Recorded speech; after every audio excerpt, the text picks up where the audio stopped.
Hello दोस्तों, आप सभी के सामने मैं फिर से एक बार हाजिर हूं और एक नए वीडियो को लेकर। और मैं इस वीडियो में बात करने वाला हूं एसके झा सर का जो ग्रुप डी का सेट है वो सेट नंबर 7 का।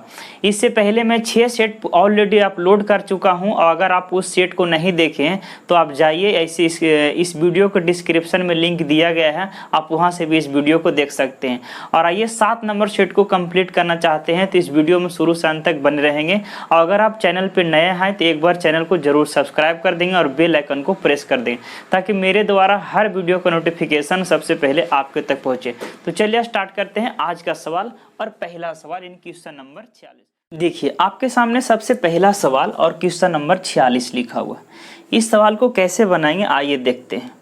एक आपको तरीका बताए होंगे बाबू पहले भी कि एक तो तरीका है कि डिफरेंस अगर हर अंश और हर का हर जगह डिफरेंस समान रहता है तो ऊपर वाला वैल्यू जो बड़ा होगा वही बड़ा भिन्न होगा और ऊपर वाला वैल्यू जो छोटा होगा वही छोटा भिन्न होगा। लेकिन यहाँ पर अंश और हर का जो डिफरेंस है सब जगह अलग अलग है। तो इसलिए इस तरह के सवाल में मानते यहाँ पर 9/10 लिखा हुआ है और यहाँ पर लिखा हुआ 11/13। तो यहाँ पर एक रूल आपको ध्यान देना पड़ेगा, कैंचा कैंची गुना यानी क्रॉस मल्टीप्लिकेशन से आप सवाल को बनाइए, बहुत ही आसान हो जाएगा। क्रॉस मल्टीप्लिकेशन करेगा तो जिसके माथा से गुना करेगा उसी के माथा पर लिखे, तो 13 नमक कितना हो जाएगा 17 से 117। इधर से गुना करेंगे तो 11 दहा कितना हो जाएगा 110 यानी ऊपर 110। यानी इस चीज को आप बताइए कि क्रॉस करने पे एक यहाँ पर 117 आया और यहाँ सेकंड वैल्यू कितना 110 आया। अगर 117 110 से बड़ा है तो ये वाला जो फ्रैक्शन होगा इससे क्या होगा बड़ा होगा। तो यहाँ पे हम कह सकते हैं कि 9/10 जो होगा फ्रैक्शन वो क्या हो जाएगा बड़ा होगा 11/13 से। तो जिसके माथा पे बड़ा वैल्यू आएगा वही फ्रैक्शन बड़ा होगा और जिसके माथा पे छोटा वैल्यू आएगा उसी का फ्रैक्शन क्या हो जाएगा छोटा होगा। जैसे कि आप इसी प्रकार से इसको चेक करना चाहते हैं तो आइए देखिए, पहला चेक करिए। अगर क्रॉस मल्टीप्लिकेशन करें तो 29 चक्कू कितना हो जाएगा 116 और यहाँ 13 सतह कितना हो जाएगा 91। आप देख रहे हैं 116 बड़ा है और 91 छोटा है, मतलब 4/13 जो है ये बड़ा होगा किससे बाबू 7/29 से। इस चीज को समझिए, 4/13 जो होगा वो 7/29 से बड़ा होना चाहिए। जबकि आप ऑप्शन में देखिए कि 4/13 जो है 7/29 से छोटा है। छोटा बड़ा का साइन कैसे होता है, तो जिधर मुंह खुला उधर का बड़ा और जिधर का नोकीला उधर का छोटा। नोकीला कहने का मतलब मानती है नोकीला। अब इसको एक बैलून में आप नोकीला को सटाइएगा तो क्या हो जाएगा बैलून फूट जाएगा और छोटा हो जाएगा। इसीलिए जिधर नोकीला उधर क्या होगा छोटा हो जाएगा। तो यहाँ से जो कंडीशन हम लेकर आए बाबू वो 4/13 7/29 से बड़ा होना चाहिए, जबकि यहाँ पे 4/13 7/29 से क्या है छोटा। यानी पहला ऑप्शन क्या हो जाएगा गलत हो जाएगा, क्योंकि यहाँ जो सवाल बोला है बाबू ये आरोही क्रम में सजाने के लिए बोला गया। कौन क्रम है आरोही में सजाने के लिए बोला गया। चलिए अब अगले स्टेप से चेक करेंगे। इसके साथ तो कंपेयर कर लिए, एक ऑप्शन छाड़ भी दिए। अब ये सेकंड वाला को चेक करें, इसके साथ कंपेयर करेगा तो क्रॉस मल्टीप्लिकेशन करें तो 53 चक्को 50 3 चक्को 200 3 चक्को 12 यानी 200 कितना आ जाएगा 12 और 13 से 13 हम गुना करेंगे 13 का स्क्वायर 169। अब हमें इस बात को पता चल गया कि ये 4/13 जो है वो 53/29 से बड़ा है, क्योंकि 212 जो है 169 से बड़ा होगा। तो 4/13 जो है फ्रैक्शन ये बड़ा है किससे बहु 13/53 से। तो यहाँ से देख लीजिए कौन ऑप्शन में यहाँ पे गलत लिखा हुआ। 4/13 बड़ा होना चाहिए 13/53 से। तो आप देख पा रहे हैं 4/13 जो है 13/53 से बड़ा। इसमें देखिए 4/13 जो है 13/53 से छोटा लिखा गया, नहीं लिखा। देखिए 4/13 छोटा है 13/53 से, जबकि यहाँ पर लेकर आए 4/13 13/53 से बड़ा होना चाहिए, लेकिन यहाँ पर लिखा है छोटा। तो आपका ऑप्शन कौन सी भी गलत हो जाएगा, यानी कि ए भी गलत हो गया सी भी। अब एक ऑप्शन और चेक कर लीजिए, किसी के साथ कंपेयर करके चेक कर सकते हैं आप। मैं इसके साथ कंपेयर करके चेक कर लेता हूँ, ये दोनों के साथ। अगर 53 में 7 से गुना करेंगे तो 50 सत्ते कितना हो जाएगा 5 सत्ते 35 350 और 3 सत्ते 21 यानी 300 कितना हो जाएगा 71। और 29 में 13 से गुना कीजिएगा तो क्रॉस मल्टीप्लिकेशन करिएगा तो क्या होगा 13 नंबर 17 से 7 हाथ में 11 13 दूनी 26 और 26 और 10 36 कितना 37। 37, 377। तो आप बताइए 377 आ गया और ये 371 आ गया, मतलब 7/29 जो है ये छोटा होना चाहिए 13/53 से। बस इसको चेक कर लिए, 7/29 13/53 से क्या होना चाहिए, छोटा होना चाहिए। इसमें देखिए 7/29 13/53 से क्या है, बड़ा, मतलब आपका ऑप्शन नंबर डी भी गलत होगा। तो इस सवाल का एक ही आपका ऑप्शन सेटिस्फाइड होगा, ऑप्शन नंबर बी। तो इस तरह से सवाल को ऑप्शन से बना देते हैं, और नहीं तो यहाँ पर चेक कर लीजिए कि कौन सबसे छोटा है कौन सबसे बड़ा है, तो उसको डायरेक्ट आरोही क्रम में भी सजा लीजिएगा, समय ज़्यादा लग जाएगा। तो यही रूल आपका क्या है, बेस्ट है कि चेक कर लीजिए कि कौन सा ऑप्शन आपका क्या है सही है और कौन गलत है। चलिए अगले सवाल पे चलते हैं, इसको नोट करिए। देखिए आपके सामने क्वेश्चन नंबर 47 लिखा हुआ है। हालांकि इस सवाल को देखते के साथ ऑप्शन लगाया जा सकता है कि इस सवाल का जो उत्तर हो कितना होगा, ऑप्शन सी। बहुत सारा सवाल ऐसा होता है मेरे प्यारे विद्यार्थियों जिसको बनाने का कोई ज़रूरत नहीं, बशर्ते आपको थोड़ा कंसेप्ट अच्छे से पता होना चाहिए। इस सवाल को बनाने के लिए हम लोग को क्या ज़रूरत पड़ेगा, तो एक रूल होता है अलजेब्रा में कि अगर किसी भी 3 जीव जंतु का a + b + c बराबर क्या दे दिया जाए, 0, किसी भी 3 वैल्यू का a b c रहे, x y z रहे, कोई भी 3 वैल्यू का अगर योग 0 देता है तो वही तीनों का q, a q + b q + c q बराबर क्या होता है, 3abc। ये बहुत ही मोस्ट यूजफुल थ्योरी है, ये अलजेब्रा में बहुत फेमस है। तो ये चीज़ को आपको क्या करना पड़ेगा, ध्यान। किसी भी 3 वैल्यू का योग अगर 0 आ जाए तो वही तीनों का q, जैसे a + b + c का योग 0, तो a का q + b का q + c का q बराबर क्या होगा, 3a b और c होगा। अगर आप इस चीज़ को घूर घूर कर देखिएगा तो देखते के साथ दिमाग में घंटा बजेगा कि काश अगर ये पूरा को हम a मान लें तो a q है, ये पूरा को हम क्या मान लें, b मान लें, तो ये क्या हो जाएगा, b q। ये पूरा को हम क्या मान लें, c, तो ये c q हो जाएगा। तो आप बताइए पूरा को a माने हैं तो a q + b q + c q बराबर 3abc हो सकता है, लेकिन कब बाबू, जब a + b + c बराबर क्या हो जाए, 0 हो जाए। तो अब चेक करना पड़ेगा कि इसके a के जगह पे ये माने हैं और b के जगह पे ये वैल्यू और c के जगह पे ये वैल्यू। अगर a + b + c बराबर 0 होगा तो a q + b q + c q बराबर क्या होना चाहिए, 3abc होना चाहिए। तो चेक करिए, a के जगह पे कितना मान है बाबू, a - b है, b के जगह पर क्या है, b - c है, और c के जगह पे c - c है। आप इसको जोड़िए तो a से a कट जाएगा, c से c कट जाएगा, b से b कट जाएगा। मतलब यहाँ पर ये हुआ कि अगर a + b + c बराबर 0 आ गया, क्योंकि आप देख रहे हैं ये पूरा को a माने, ये पूरा को b माने और ये पूरा को क्या माने, c माने, तो a + b + c बराबर क्या आ रहा है, 0 आ रहा है। तो आपसे यहाँ पर दिखा हुआ कि a q + b q + c q बराबर क्या होगा, 3abc होगा। तो सीधा ऊपर ही लिख देते हैं, a q + b q + c q बराबर क्या हो जाएगा बाबू, 3abc। a के जगह पर क्या लिखे तो a - b, क्योंकि a के जगह पे आप a - b माने हैं, तो 3ab, b के जगह पे b - c और c के जगह पे c - c। इस चीज़ को समझिए, इसी चीज़ को हम ऐसे चेंज करके लिख देंगे। आप आराम से समझिए बाबू, आराम से समझिए, समझ में आना ही तय है, क्योंकि पूरा को a मानेंगे तो a q + b q + c q बराबर 3abc हो जाएगा। क्यों, क्योंकि a + b + c का योग क्या है, 0। अब बताइए इसके बदले ये लिख देंगे बट्टा में, जो वैल्यू ऊपर है वही वैल्यू नीचे, तो ये पूरा क्या हो जाएगा, कट जाएगा, और इस सवाल का जो उत्तर होगा आपका ऑप्शन नंबर सी। बस खत्म। आइए अगले सवाल पे चलते हैं और इसको नोट करिए। देखिए आपके सामने सवाल नंबर है 48। ये कथन वाला सवाल है और आपसे ये बोला गया है कि पहला कथन दिया हुआ है ये वाला और दूसरा कंडीशन दिया हुआ ये वाला। तो आप बताइए एंगल ए सी बी लाने के लिए, एंगल ए सी बी ये x का मान लाने के लिए क्या कौन सा कथन सही, क्या पहला और दूसरा दोनों को मिलाएंगे तब एंगल ए सी बी आएगा, या तो सिर्फ पहला कंडीशन से एंगल सी का वैल्यू आएगा, या तो सिर्फ दूसरा कंडीशन से एंगल सी का वैल्यू आएगा। तो आप इस चीज़ को ध्यान दीजिए। अगर आप देख पा रहे होंगे तो ये दूसरा को थोड़ा सा आप नेगलेक्ट करते हैं, तो क्या कभी पॉसिबल है कि आप सी का वैल्यू ला सकते हैं, नहीं। अगर आप इसको देखिएगा दूसरा कंडीशन में तो एंगल डी का वैल्यू 50 डिग्री दिया, यानी इसका वैल्यू क्या है, डी का वैल्यू 50 डिग्री दिया हुआ। और एक सर्कल में नियम है कि अगर किसी भी वृत्त के जीवा या चाप द्वारा एकांतर खंड में बनाए गए कोण क्या होता है, समान होता है। किसी भी वृत्त में किसी जीवा या चाप द्वारा एक ही और वृत्त की परिधि पर बनाया गया कोण सब क्या होता है, समान होता है। अगर इस चाप से ये हर कोण बन रहा है तो ये भी x होगा, ये भी x होगा, ये भी x होगा, सब क्या होगा, बराबर।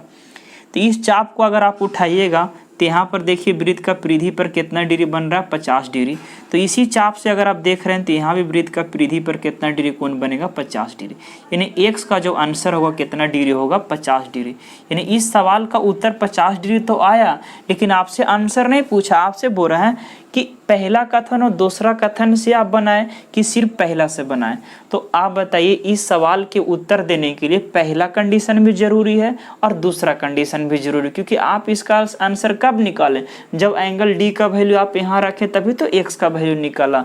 तो इस सवाल का उत्तर लाने के लिए पहला कथन भी जरूरी है और दूसरा कथन भी, यानी आपका इस सवाल होगा ऑप्शन नंबर कितना, सी, खत्म। आइए अगले सवाल पे चलते हैं, आपका क्वेश्चन नंबर 49। चलिए आपके सामने बाबू क्वेश्चन नंबर दिया हो 49, और आइए इस सवाल को आप किस प्रकार से बनाएं। हालांकि यह सवाल ट्रिगोनोमेट्री से लिया गया है और आइए समझाते हैं। आप ये सीधा सीधी क्या करें, इसको आप जोड़ दीजिए, 1 से 2 सेकंड में आपको आंसर आ जाएगा। क्रॉस मल्टीप्लिकेशन से जोड़िए, इस चीज़ को ध्यान रखिएगा। नीचे में अगर आप देखिएगा एलसीएम लीजिएगा तो क्या आ जाएगा, cos A minus cos B into sine A minus sine B.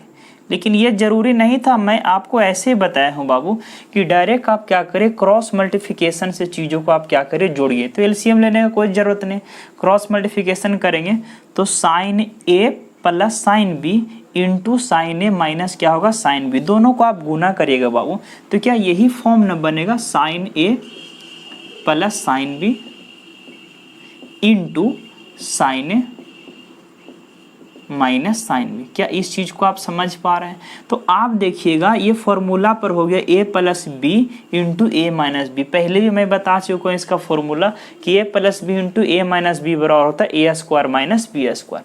तो फॉर्मूला लगाइए, ए स्क्वायर मतलब क्या हो जाएगा, sine square A minus B square तो हो जाएगा sine square B, sine square B plus same चीज़ है cos A minus cos B, इसके साथ गुना करेगा तो cos A minus cos B गुना cos A plus cos B. यहाँ भी करिए तो ए माइनस बी इंटू ए प्लस बी पे जाकर सेट होगा। तो आप क्या करिएगा, होल स्क्वायर करिए तो कॉस स्क्वायर ए और माइनस क्या हो जाएगा, कॉस स्क्वायर बी हो जाएगा, फॉर्मूला पे सेट हो जाएगा। कैसे बाबू, चीज़ों को समझ लीजिए एक बार अच्छे से। आप देख पा रहे होंगे कि जो चीज़ यहाँ पर है वही चीज़ यहाँ पर, साइन सिर्फ चेंज है, माइनस से प्लस है, तो ए plus B into A minus B हो गया, तो ए स्क्वायर माइनस बी स्क्वायर। जो चीज़ यहाँ पर है वही चीज़ यहाँ पर, सिर्फ साइन चेंज है, तो ए माइनस बी इंटू ए प्लस बी, तो ए स्क्वायर माइनस बी स्क्वायर। आप इसको एक स्टेप और अगर आप बढ़िएगा तो इसको इसके साथ मिलाइएगा तो क्या हो जाएगा, साइन स्क्वायर ए प्लस कॉस स्क्वायर ए, साइन स्क्वायर ए प्लस कॉस स्क्वायर ए क्या होता है, एक। ये दोनों माइनस कॉमन ले लीजिएगा तो क्या बचेगा, sine square B plus cos square B. यहाँ पर भी क्या आएगा, एक आएगा, और एक में से एक गया जीरो, जीरो बटा समथिंग कुछ भी रहेगा बाबू, आंसर क्या आएगा, जीरो। यानी इस सवाल का उत्तर होगा आपका ऑप्शन नंबर डी, बस खत्म। आइए अगले सवाल पे बढ़ते हैं, और अगला सवाल आपको क्या लिखा हुआ है, एलसीएम एचसीएफ से लिया गया 50 नंबर।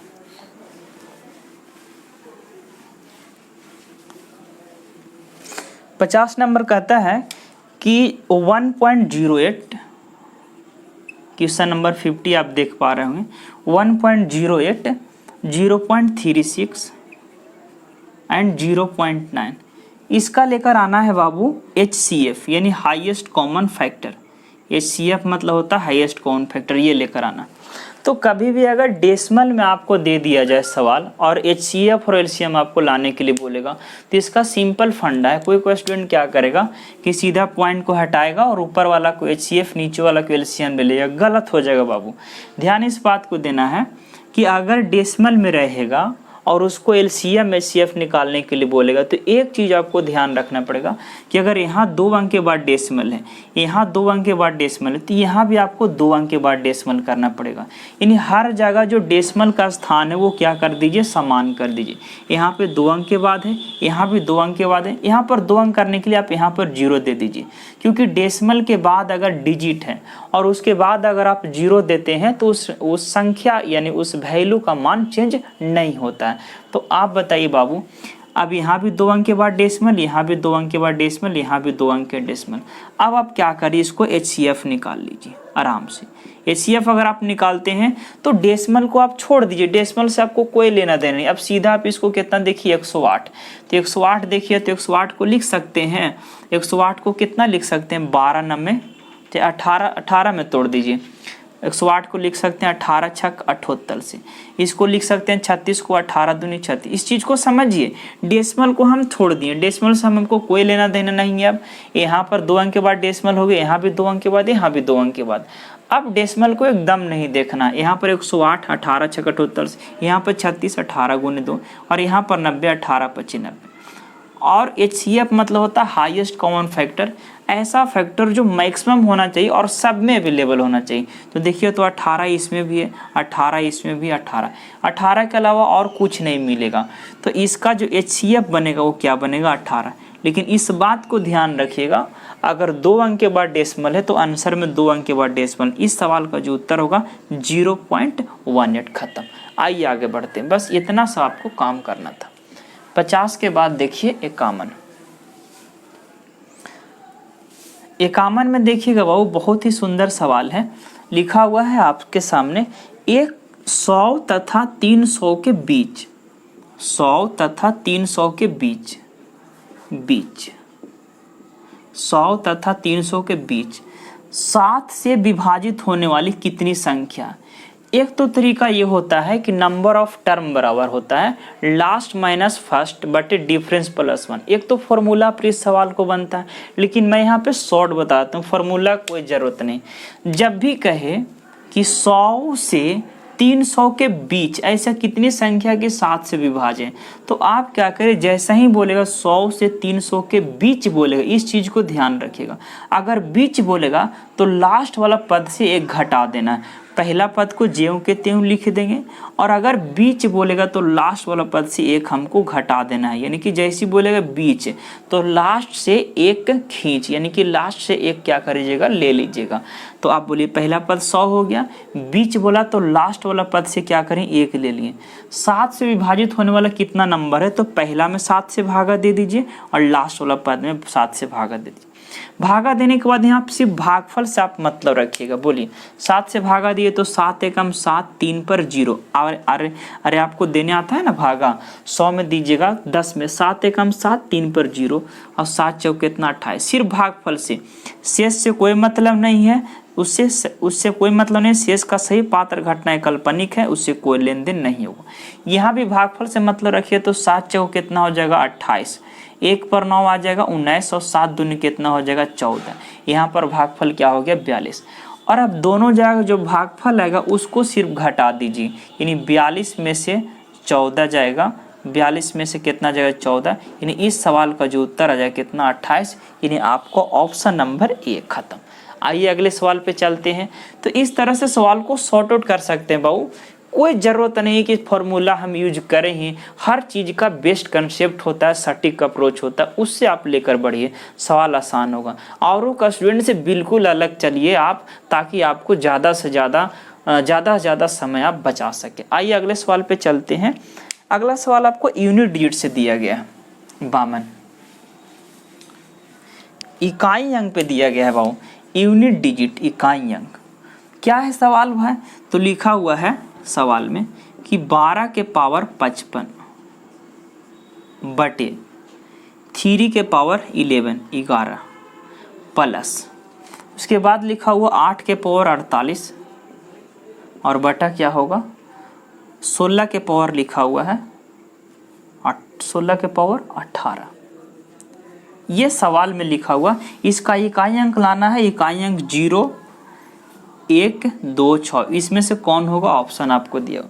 इस सवाल को बनाने के लिए पहले आपको पता है क्या करना पड़ेगा बाबू, पहले इसको कैलकुलेशन करना पड़ेगा। जो आपको भिन्न जो फ्रैक्शन में दिया है वो फ्रैक्शन से आपको हटाना पड़ेगा, तभी जाकर आप इसका इकाई अंक ला सकते हैं।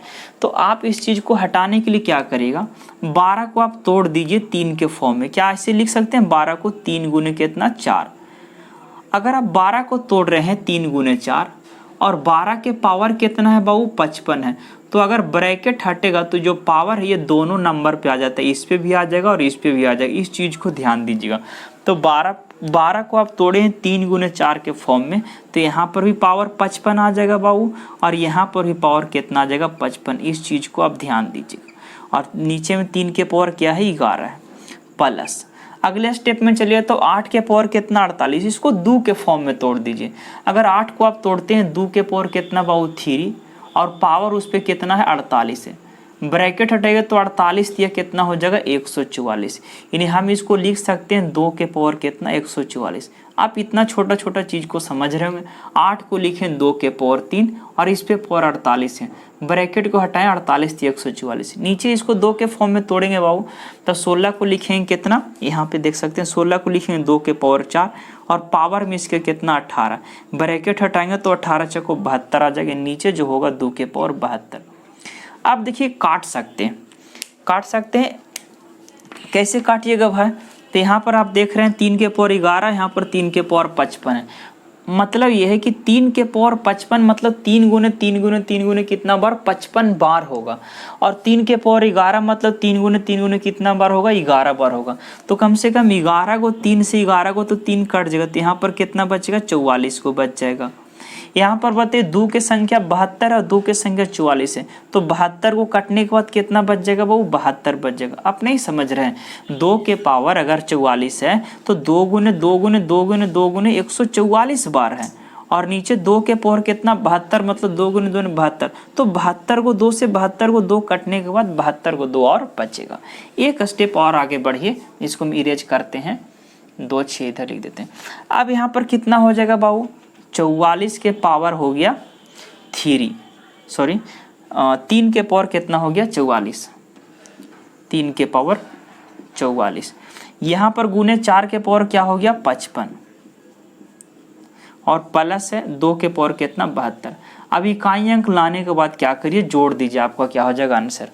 यहाँ पर इकाई अंक लाना चाहते हैं तो यहाँ से रूल आपको जानते हैं कि पावर में 4 से भागा देते हैं, और जो शेष आता है वही उस पर क्या हो जाता है पावर। तो अगर पावर में 4 से भागा दें तो रिमाइंडर 0 आ जाएगा, यानी शेष 0 आता है तो पावर में 4 देते हैं, 3 के पावर 4 देंगे तो 3 के पावर 4 इकाई अंक कितना हो जाएगा बाबू 1 हो जाएगा, गुना। यहाँ पर भागा देंगे 4 से 55 में, तो 55 में 4 से भागा देंगे 13 चौको 52, रिमाइंडर कितना बनेगा 3, यानी 4 के पावर यहाँ पर कितना हो जाएगा 3। अब यहाँ 4 के पावर 3 करिए तो इकाई अंक कितना हो जाएगा, 4 के पावर 3 करिए तो इकाई अंक कितना हो जाएगा 64, 4 के पावर 3 64 होता है, इकाई अंक 4 प्लस। यहाँ भी अगर आप भागा दीजिए किससे 4 से तो रिमाइंडर 0 आएगा, और जब शेष 0 आता है तो 2 के पावर कितना देते हैं 4, और 2 के पावर 4 इकाई अंक कितना होगा 16। देखिए यहाँ 1 चौको 4 और यहाँ कितना आ जाएगा 6, 6 4 10, यानी इस सवाल का जो उत्तर बनेगा कितना बनेगा 6। तो इस तरह से सवाल भी आपको इकाई अंक पे पूछे जाते हैं, तो पहले उसको सोल्व करना पड़ेगा तब जाके इकाई अंक आप लगाइएगा। आइए अगले सवाल पे चलते हैं। अगले सवाल जो दिया गया है वो नंबर ऑफ जीरो से रिलेटेड है, और नंबर ऑफ जीरो का थोड़ा कंसेप्ट आपको पता होना चाहिए। 53 नंबर सवाल में अगर आप देख पा रहे हैं तो लिखा हुआ है फैक्टोरियल 147, और आपसे पूछा है कि अंत में शून्यों की संख्या क्या होगा। हालांकि ऑप्शन दिया वो 29, 29, 34, 35 और नन ऑफ दीज। देखिए नंबर ऑफ जीरो का एक सिंपल फंड है, पहले ये आप जान लीजिए फैक्टोरियल 147 मतलब है क्या। तो फैक्टोरियल 147 मतलब ये है कि ऐसा संख्या होगा जो 1 गुने 2 गुने 3 गुने 4 गुने ऐसे कहाँ पे गया होगा 147 तक गया होगा गुना के रूप में। तो मैं इसको इस प्रकार से लिख सकता हूँ 1 into 2 into 3 into 4 into dot dot कहाँ तक किया जाएगा 147 तक। नंबर ऑफ जीरो लाने के लिए बाबू हमें सिर्फ 5 का संख्या देखना रहता है और 2 का संख्या देखना रहता है। कोई नंबर ऑफ जीरो जानते होंगे, पढ़े होंगे तो ये कंसेप्ट आपको मिला होगा। नंबर ऑफ जीरो लाने के लिए 5 का संख्या देखते हैं और किसका संख्या देखते हैं, 2 का संख्या। अगर सीरीज लगातार रहता है तो 2 की संख्या बहुत ज़्यादा हो जाती है, इसीलिए 2 की संख्या को हम नेगलेक्ट कर देते हैं। सिर्फ 5 का संख्या जो आएगा वही क्या हो जाएगा, उत्तर। और अब 5 के संख्या देखने के लिए अगर ये सीरीज लगातार रहता है और 1 से शुरू होगा तो 5 का संख्या देखने के लिए लास्ट नंबर में हम कितना से भागा देते हैं, 5 से। और भागा देने के क्रम में सिर्फ भागफल को लिखते हैं। भागफल को लिखे तो यहाँ पर कितना हो जाएगा, 5 दूनी 10, 4 पर 7 47, तो 5 9 45। और ये भागफल में तब तक भागा देते रहते हैं जब तक भागफल नीचे वाला नंबर से छोटा नहीं हो जाएगा। जैसे 29 आ गया, अभी भी 5 से छोटा नहीं, तो फिर से 5 से हम भागा देंगे इसमें, तो आपकी भागा देंगे तो 5 बचे कितना लगेगा, 25। अभी भी देखें कि जो भागफल 5 आया है इससे छोटा नहीं, यहाँ पर शेष से कोई मतलब नहीं बाबू, शेष का सही पात्र घटनाएं क्या हो जाएगा, काल्पनिक। तो ये जो भागफल है अभी भी 5 से छोटा नहीं थी, एक बार और भागा दिए तो 5 से 5 में देंगे तो 5 से कम कितना हो जाएगा, 5। यानी अब जो जितना भागफल है वो सारा भागफल को क्या करिए, जोड़ दीजिए। तो 29 5 34 1 35, यानी कि 5 के जो संख्या है यहाँ पर बाबू ये 35 आया। ये नंबर ऑफ जीरो जो होगा वो कितना होगा, 35। यानी इस सवाल का उत्तर ऑप्शन नंबर सी। आइए अगले सवाल पे चलते हैं, इसको नोट करिए। आइए देखिए आपके सामने सवाल है क्वेश्चन नंबर 54, और इससे आसान सवाल हो ही नहीं सकता, बहुत ही आसान सवाल है, 2 से 3 सेकंड का। आइए देखते हैं। कहता है सवाल में एक बार पढ़ देते हैं। दिए गए पाई चार्ट में भारत की मोबाइल फोन निर्मित कंपनियों के बारे में जानकारी प्रदर्शित है। निर्मित मोबाइल फोन की कुल संख्या जो है वो लिखा हुआ 12,40,000 है। यानी टोटल जो मोबाइल है वो 12 लाख कितना है, 40,000, जिसमें कंपनी XYZ जो है वो 28% बनाता है, कंपनी LMN का है जो 12% है, कंपनी ABC का है जो 30% है, DEF का 5% है और PQR का 25%।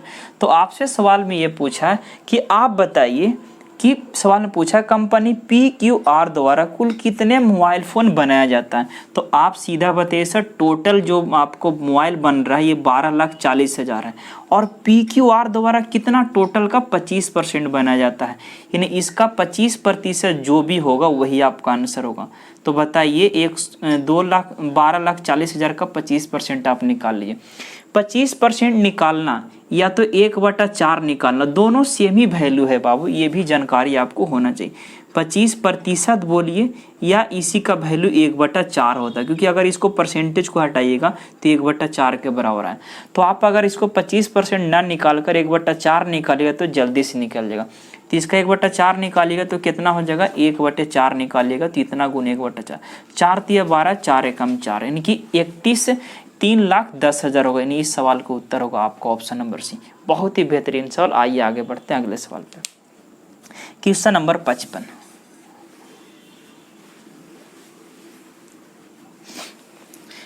को अगर आप देखिएगा तो लिखा हुआ है, देख पा रहे होंगे आप स्क्रीन पे। देखिए बाबू आपके सामने क्वेश्चन नंबर 55 है, और 55 नंबर सवाल इस प्रकार से बोला गया है। कहता है कि चाय के मूल्य में 10% की कमी होने के कारण 270 रुपया में पहले से 250 ग्राम ज़्यादा चाय मिलता है। तो आप बताइए कि जो चाय का प्रारंभिक मूल्य होगा स्टार्टिंग में वो कितना होगा। इस सवाल को बनाने के लिए एक सिंपल फंडा है बाबू, छोटा सा, कि अगर वर्तमान मूल्य आप लोग को लाना है, वर्तमान मूल्य बराबर रकम बटे मात्रा गुने प्रतिशत। आप इस थ्योरी पे यानी इस ट्रिक पे आप चीज़ों को सेट कर दीजिए, सवाल का आंसर बहुत ही कम समय में आ जाएगा। रकम मतलब क्या होता है बाबू, रकम मतलब होता है धन दौलत पैसा कौड़ी, उसको हम लोग रकम बोलते हैं। मात्रा मतलब 1 2 1 kg 2 kg 10 ग्राम 20 ग्राम, ये मात्रा होता है। परसेंटेज मतलब तो आप जानते हैं कि 10% 5% ये सब वैल्यू परसेंटेज का वैल्यू है। सवाल में बोला कि रकम मतलब दिया हो 270 रुपया में 250 ग्राम चाय ज़्यादा लेता है। बाबू 250 ग्राम को आप इसको केजी में कर दीजिएगा। 250 ग्राम को हम लोग बोलते हैं 1/4 kg। एक पौवा को ही हम लोग 250 ग्राम बोलते हैं। एक पौवा मतलब ये होता है कि 1 kg का चौथा भाग मतलब 1/4 kg। तो रकम हो गया, मात्रा 1/4 लिखा हुआ, प्रतिशत दिया हुआ कितना परसेंट, 10%। आप 10% कमी को 90 नहीं लिखिएगा, 10% कमी मतलब 10% आपको लिखना, 20% कमी मतलब 20 लेना। यहाँ से अगर 10% को हटाएंगे तो 100 आ जाएगा बाबू, 0 से 0 2 को कट जाएगा, 4 ऊपर चल जाएगा और 27 चक्कू हो जाएगा कितना 108। ये कैसा मूल आया? 108 रुपये प्रति केजी जो मूल है ये वर्तमान मूल आया, मतलब चीनी का मूल में 10% जब घटा तो घटने के बाद वाला मूल कितना आएगा 108 रुपये प्रति केजी। लेकिन आपसे सवाल में बोल रहा कि प्रारंभिक मूल लेकर आइए, तो वो लाने के लिए हम क्या करेंगे भाई? तो प्रारंभिक मूल लाने के लिए आप एक चीज को देखिए कि चीनी का मूल अपने आप में पहले कितना % होगा बाबू 100, क्योंकि दुनिया के हर वो चीज अपने आप में क्या होता है स्टार्टिंग में 100%। अब चीनी का मूल में 10% घट गया, तो अगर 10% कमी होता है तो अब चीनी का मूल कितना हो जाएगा 90। यानी कहने का मतलब पहले चीनी का मूल था 100 और अब चीनी का मूल हो गया 90। सवाल में दिया हो कि अब जो चीनी का मूल है वो 108 है, सवाल के अनुसार अब जो चीनी का मूल है वो कितना है 90। हमें लाना स्टार्टिंग प्रारंभिक वाला, तो कितना से गुना करेंगे 100 से। यानी इस सवाल को जो उत्तर हो जाएगा बाबू वो हो जाएगा 0 से 0 और 12 नंबर टोटल से, यानी प्रारंभिक जो मूल हो जाएगा 120 रुपये प्रति केजी। यानी इस सवाल का उत्तर 120 रुपये प्रति केजी, यानी आपका ऑप्शन नंबर कितना हो जाएगा बी, खत्म। आइए आगे बढ़ते हैं बाबू 56 नंबर सवाल की ओर।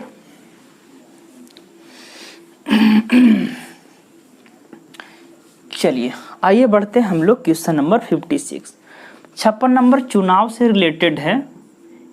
कहता है कि एक चुनाव होता है जिसमें जितना भी मत है उसका 5% मत प्रयोग नहीं किया जाता है। तो आप इस सवाल को कैसे बनाइएगा बाबू? जितना भी मत होगा, मान लीजिए टोटल मत कितना होगा 100, क्योंकि हर वो चीज़ 100 ही होता है। हालांकि अगर आप 1 पे मानिएगा तो सवाल थोड़ा ज़्यादा लेंदी हो जाता है, 1 से आप नहीं माना कीजिए। तो मान लेते हैं कि टोटल जो मत होगा वो 100 होगा, जिसमें से 5% मत का प्रयोग नहीं किया गया, 5% का प्रयोग नहीं किया गया। तो आप बताइए सर कि अगर 100% टोटल मत होगा जिसमें से 5% मत का प्रयोग नहीं किया गया होगा, तो टोटल मत का कितना प्रयोग किया होगा? 95% मत पड़ा होगा। अरे 100 का 5% निकालिएगा तो 5 ही आएगा, और 5 नहीं प्रयोग किया तो कितना किया 95। अब यहाँ से आपको समझने वाला बात है कि टोटल 100 मत था जिसमें से 5% मतदाता ने अपने मत का प्रयोग नहीं किया, तो 5% मतदाता प्रयोग नहीं करेगा तो 95% मतदाता है जो मत डाला होगा, यानी टोटल डाला गया मत कितना है भाई 95।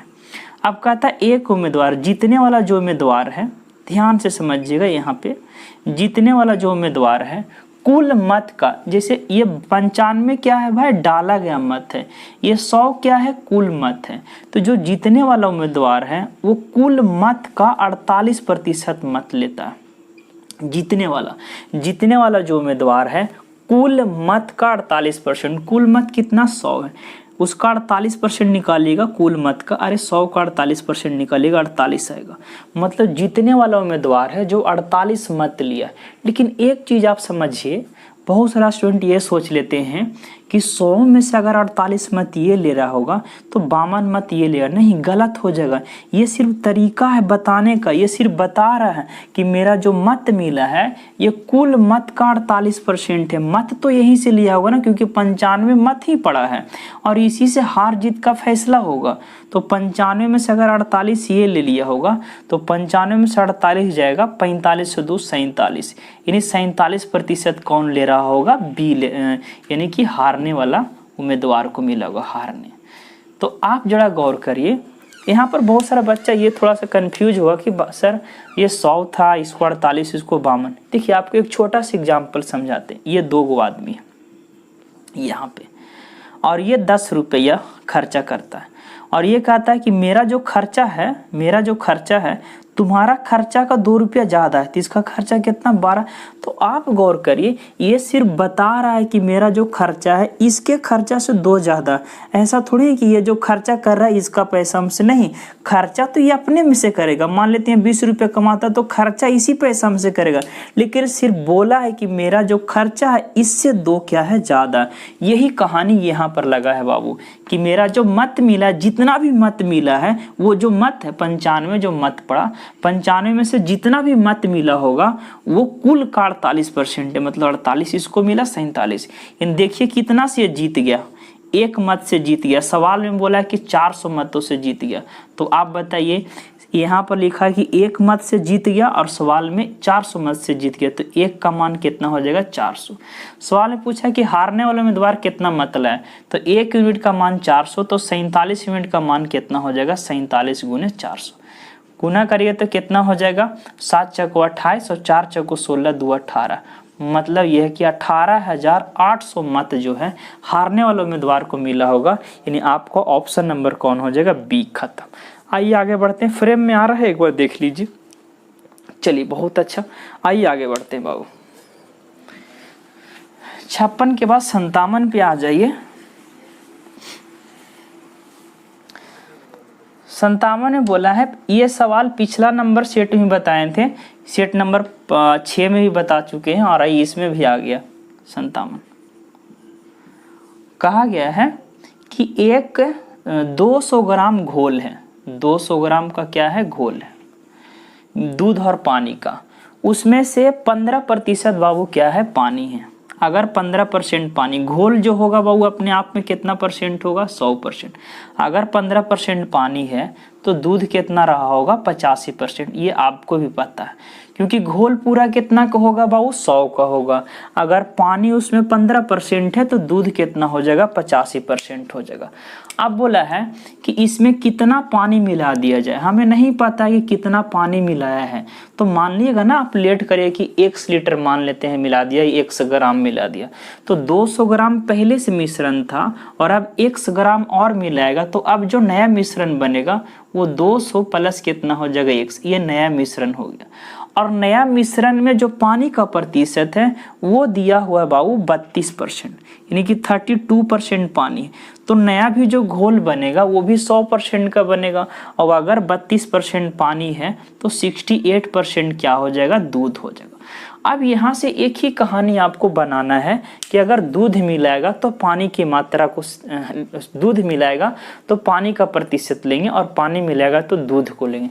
ऐसा क्यों लेते हैं बाबू, क्योंकि अगर दूध मिलाएगा तो दूध बढ़ेगा, पानी तो सेम ही रहेगा, या पानी मिलाएगा तो पानी बढ़ेगा, दूध तो सेम रहेगा। तो यहाँ पर क्या मिलाया है भाई, तो यहाँ पर पानी मिलाया है, तो पानी मिलाया तो हम किसका परसेंट लेंगे, दूध का। पहले दूध 85 था और नया मिश्रण में दूध कितना हो गया, 68%। इनके प्रारंभिक मिश्रण में जो दूध था वो कितना प्रतिशत था, 85%, और नया मिश्रण बना तो दूध कितना हो गया, 68%। मतलब ये है कि जितना दूध यहाँ पर रहा होगा दूध का मात्रा, उतना ही दूध का मात्रा यहाँ पर भी रहा होगा, इसीलिए दोनों क्या होगा, बराबर। क्योंकि दूध नहीं तो निकालता और नहीं तो डालता है, तो जो दूध का मात्रा यहाँ पर आएगा वही यहाँ पर आएगा। आइए काटा पीटी अगर में चाहते हैं बाबू तो परसेंटेज से परसेंटेज कट जाएगा, 17 चौको 68 और 17 पंजे 85। ये 4 से काट दीजिएगा, 250 चौको कितना हो जाएगा, 200। गुना करिए तो कितना हो जाएगा, 50 × 250 बराबर 200 + x। Then find the value of x and will, x का जो वैल्यू आया कितना आएगा, 50 gram. You will get answer 50 gram. यानी आपसे पूछा कितना पानी मिला है, तो कितना ग्राम पानी मिला है, 50 ग्राम। यानी इस सवाल का उत्तर कितना होगा, 50। यानी आपको ऑप्शन नंबर बी। आइए अगले सवाल पे चलते हैं। आप इसको नोट भी कर सकते हैं या स्क्रीनशॉट कर सकते हैं। देखिए बाबू, आपके सामने क्वेश्चन नंबर है 58, और 58 जो सवाल है इस प्रकार से बोला गया है। कहता है ए बी सी मिलकर एक व्यापार आरंभ करते हैं और व्यापार में इसका पूंजी का जो अनुपात है 1/2 अनुपात 1/3 अनुपात 1/5। यहाँ पर अगर एक चीज को आप गौर करिएगा बाबू, तो व्यापार का, व्यापारी जो है ए बी और सी है, तीनों मिलकर व्यापार को शुरू करता है। और इन्होंने ये जो पूंजी लगाता है वो 1/2 अनुपात 1/3 अनुपात और 1/5 के अनुपात में पूंजी लगाता है। मतलब ये जो है पूंजी 1/2 लगाता है, बी 1/3 लगाता है और सी 1/5 लगाता है। तो आप यहाँ पर देख रहे होंगे बाबू, ये जो चीज दिया हुआ है, ये पूंजी का जो रेशियो दिया गया है तीनों का, वो फ्रैक्शन में दिया हुआ। और सबसे पहला जो मेरा वर्क होगा, फ्रैक्शन से हम रेशियो को हटाने के लिए किस प्रकार से यहाँ पर कंडीशन अप्लाई करेंगे। तो फ्रैक्शन से रेशियो को अगर आपको हटाना है तो नीचे वाला सारा टर्म को एलसीएम ले लीजिएगा और एलसीएम लेने के बाद हर पद में आपको क्या कर देना है, गुना। मतलब नीचे का एलसीएम लेंगे तो कितना आएगा बाबू, 30 आएगा और 30 से तीनों में गुना करेंगे, पहला पद में भी और दूसरा में भी तीसरा में। अगर पहला में गुना करेंगे तो 15 दूनी 30 आ जाएगा, दूसरा में गुना करिएगा तो 3 दहा 30 होगा और ये 5 6 कितना होगा 30। यानी अब हमने क्या किया, जो रेशियो दिया था फ्रैक्शन में उसको चेंज कर दिए ताकि सवाल बनाने में आसान हो जाए। तो ए कितना लगाया 15, बी लगाया 10 और सी लगाया 6। ये पार्टनरशिप का सवाल है बाबू, तो इसका एक स्पेशल केस होता है, लाभ बराबर पूंजी गुने समय। लाभ बराबर पूंजी गुने क्या होगा बाबू, समय होगा। हालांकि इस चीज को ध्यान दीजिएगा कि समय जो होता है वो हमेशा क्या चीज मिलेंगे, माह मिलेंगे। इस चीज को आप गौर करिएगा। अब एक चीज आप ऑब्जर्व करिए कि यहाँ पर तीनों को तो व्यापार शुरू कर दिया, ये भी पैसा लगा दिया, बी भी पैसा लगाया और सी भी लगाया, और टोटल व्यापार 1 साल चलता है और 1 साल में टोटल जो लाभ होता है 4150। लेकिन व्यापार जो चल रहा था जैसा ही 4 महीने हुआ, 4 महीने के बाद ये अपना पूंजी का आधा हिस्सा ले लेता है। यानी कि व्यापार को शुरुआत तो किया तीनों को मिलके, लेकिन 4 महीना के बाद बी ने आधा पूंजी वापस ले लिया। तो आप बताइए एक सिंपल बाबू कि अगर आप बैंक में पैसा लगाते हैं 10 लाख रुपया और 4 महीना के बाद या 4 साल के बाद आप निकालते हैं तो 4 साल तक तो आपको इंटरेस्ट मिलेगा उसी पैसा पे। तो इसीलिए यहाँ पर जो पैसा निकाला गया है 4 महीना के बाद, तो 4 महीना तक ये व्यापार में लाभ लेगा ना, क्योंकि देखिए लाभ बराबर होता है पूंजी गुने क्या चीज, समय बाबू। तो पूंजी 10 रुपया है और 4 महीना के बाद आधा पूंजी निकाल लेता है, तो 4 महीना तक तो 10 रुपया पे रहा होगा और आधा पूंजी 4 महीना के बाद निकाल लिया। तो अब कितना, यहाँ बीच में प्लस दीजिएगा क्योंकि यहाँ वाला लाभ और जो पूंजी बचेगा शेष यहाँ वाला लाभ दोनों क्या होगा, जुटेगा। तो 10 में से आधा पूंजी निकाला तो अभी भी 5 रुपया और बच रहा है। और अब कहता है कि व्यापार टोटल कितना महीना चला, 12 महीना। यानी कि 12 महीना व्यापार टोटल चला, जिसमें बी ने 4 महीना के बाद आधा पूंजी निकाला। ए और सी ने नहीं तो पैसा निकालता और नहीं तो डालता है, और शुरुआत किया तीनों और 1 साल तक व्यापार चला, तो ये 12 महीना लेगा क्योंकि समय को हमेशा क्या चीज में लेना है, माह में लेना। सी भी 1 साल तक व्यापार में रहेगा तो ये भी 12 लेगा। लेकिन ये देखिए कि 12 महीना तो व्यापार में रहा जरूर, लेकिन 4 महीना तक 10 रुपया पे रहा और बाकी जो पैसा 5 रुपया बचा वो कितना महीना के लिए रहेगा, टोटल 12 महीना में 4 महीना तो 10 रुपया पे लाभ लिया, तो शेष पैसा पे कितना महीना लाभ लेगा, 8 महीना लेगा, 8 महीना। ये आपका पूंजी गुने समय, पूंजी गुने समय, पूंजी गुने समय, ये कंप्लीटली क्या चीज का रेशियो में चेंज हो जाएगा, तो लाभ का अनुपात में। इसको गुना करिए तो 12 में 15 से गुना करिए तो 180, 6 18 होता है। यहाँ 10 चको 40 और 8 बजे 40, ये हो जाएगा 80 और यहाँ पर हो जाएगा 12 6 कितना बाबू, 72। हालांकि ये काटा पीटी मचाइएगा, सब कट जाएगा। कितना से कट रहा है, 4 से सभी कट रहा है। 4 से कटेगा 45 चको 180, 4 से कटेगा 20 चको 80 और 4 से कटेगा 18 चको 72। यानी कि ये 45 रुपया और ये 20 रुपया और ये 18 रुपये, ये क्या चीज का रेशियो हो गया, तो लाभ का अनुपात हो गया। वो क्या चीज का अनुपात हो गया, लाभ का। और आपसे सवाल में बोला है यहाँ पर बताइए टोटल लाभ दिया हुआ कितना, 4150 रुपया, और यहाँ पे तीनों का लाभ कुल मिलाकर कितना हो जाएगा बताइए, 45 और 20 कितना हो जाएगा, 65 और 65 और 18 कितना हो जाएगा, 83। यानी कि 83 यूनिट का वैल्यू दिया हुआ, तो 1 यूनिट का मान कितना हो जाएगा, 83 25 415, यानी कि 1 यूनिट का मान 50। आपसे पूछा है कि सी का भाग क्या होगा, बताइए बाबू सी का भाग कितना है, 18। यानी इस सवाल का जो उत्तर होगा 18 25 90, यानी कि 900 आपका क्या हो जाएगा आंसर। यानी आपका जो आंसर होगा ऑप्शन नंबर 1 खत्म। आइए सर आगे बढ़ते हैं। इसी प्रकार से सवाल को लेकर 58 के बाद 59 पे आते हैं। 59 क्या है, आप इसको स्क्रीनशॉट भी कर सकते हैं, नोट भी कर सकते हैं।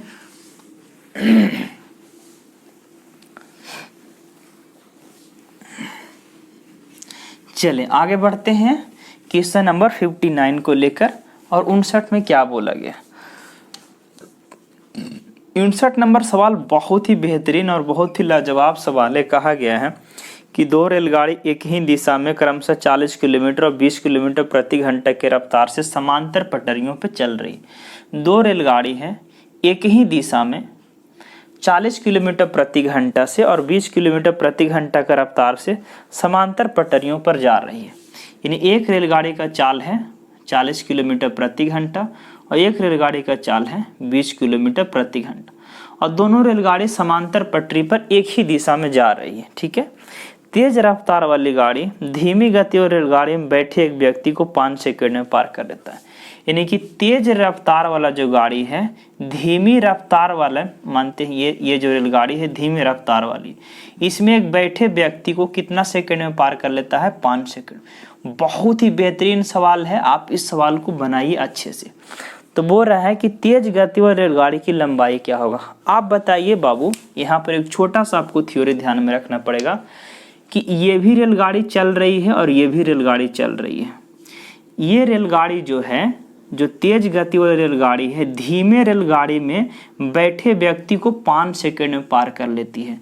तो आप एक चीज आपको पता होगा कि अगर कोई भी रेलगाड़ी किसी भी व्यक्ति को या किसी भी बिजली के पोल को या खंभा को या स्टोन को या अपने से बहुत छोटे वस्तु को पार करती है तो उसके द्वारा तय की गई दूरी उसका खुद का क्या होता है? लंबाई होता है। तो यहाँ पर वही चीज देख रहे हैं कि ये जो रेलगाड़ी है इस व्यक्ति को पार कर रहा है, इस व्यक्ति को। तो जब ये रेलगाड़ी इस व्यक्ति को पार करेगा तो इसका लंबाई से कोई मतलब नहीं होगा, सिर्फ और सिर्फ इसको मतलब क्या है? इस व्यक्ति से। अब बोलिएगा आप क्या सर आप बताइए व्यक्ति कहाँ पर बैठा हुआ, ये तो हमें पता नहीं। हो सकता है आगे वाला बोगी में होगा, हो सकता है पीछे वाला बोगी में होगा, तो कहाँ पर बैठा हुआ व्यक्ति ये हमको पता नहीं। तो कैसे सवाल को बना पाएंगे कितना देर में पार करेगा। लेकिन मेरे प्यारे विद्यार्थियों आपको उससे कोई मतलब नहीं है, ये व्यक्ति कहीं भी बैठा हुआ उससे हमको मतलब नहीं है। ये रेलगाड़ी में कहीं भी बैठा हुआ रहेगा, रेलगाड़ी के लंबाई से मतलब नहीं होगा। लेकिन रेलगाड़ी का स्पीड अगर 20 किलोमीटर प्रति घंटा है तो इस आदमी का भी जो चाल होगा वो 20 किलोमीटर प्रति घंटा हो गया। अब सीधा आप समझ लीजिए कि ये रेलगाड़ी जो है इस रेलगाड़ी को ना पार करके इस व्यक्ति को पार कर रहा है और इस व्यक्ति का चाल कितना है? 20 किलोमीटर प्रति घंटा।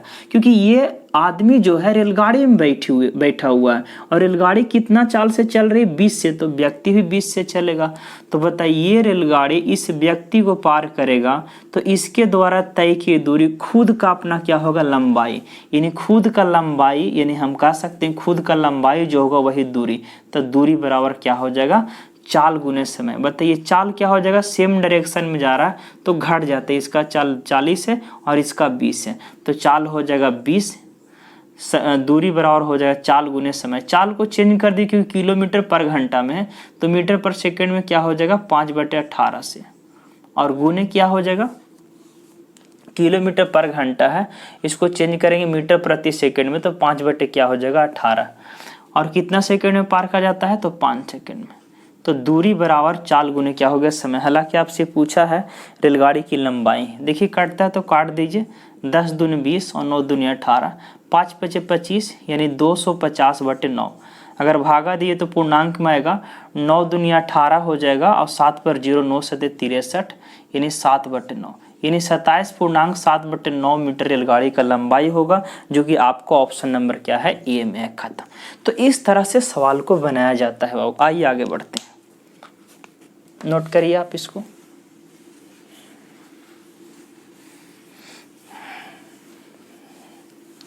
ये रहा 59। आ जाइए 60 नंबर पे।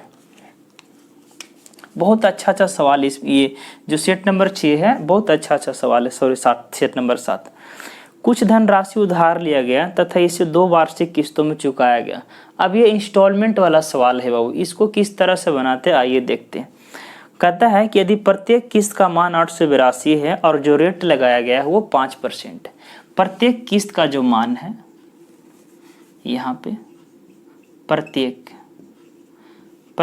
किस्त बराबर दिया हुआ 882 रुपया, 882 और जो रेट लगाया गया है वो कितना है? 5%। तो जब भी आपको इंस्टॉलमेंट वाला सवाल रहे बाबू तो अगर उसको रेट दिया रहेगा तो रेट को आप फ्रैक्शन में पहले तोड़ देंगे। जितना भी रेट दिया रहेगा उसको आप फ्रैक्शन में लेकर आ जाएंगे, उसके बाद उस पर वर्क करेंगे। तो रेट आपका 5% है। हालांकि जो टाइम दिया गया है बाबू वो टाइम आपको 2 साल है, टाइम जो दिया गया है वो 2 ईयर है। तो रेट 5% है, रेट को हम तोड़ देंगे तो परसेंटेज को हटाएंगे तो नीचे में कितना आएगा बाबू 100, और इसको अगर फ्रैक्शन में चेंज करें तो 1 कितना आ जाएगा 20, 1/20।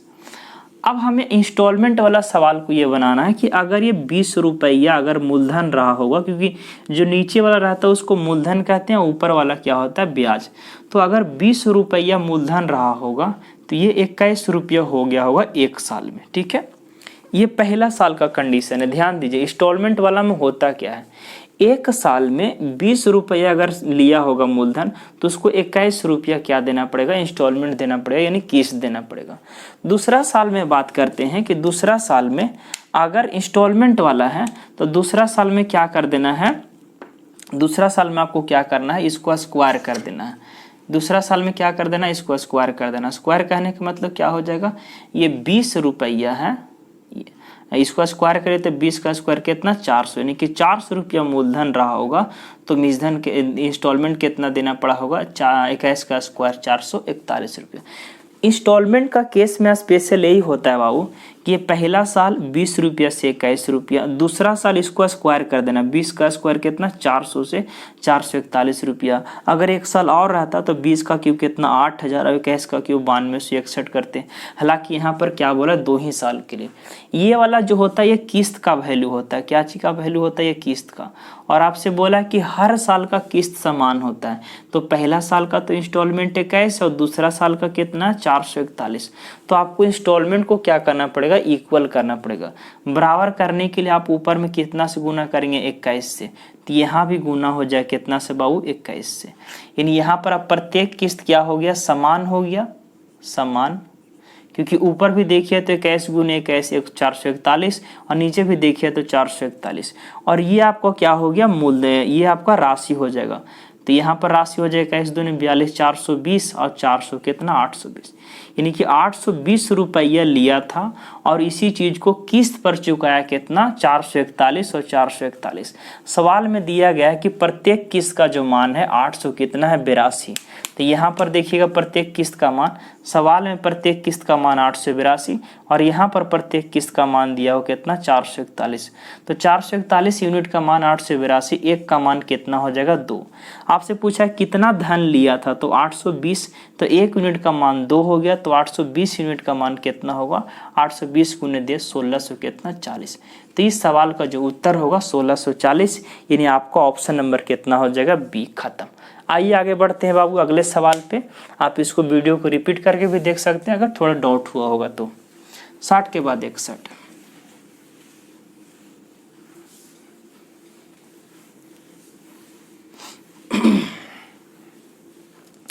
चलिए बाबू 61 पे चलते हैं।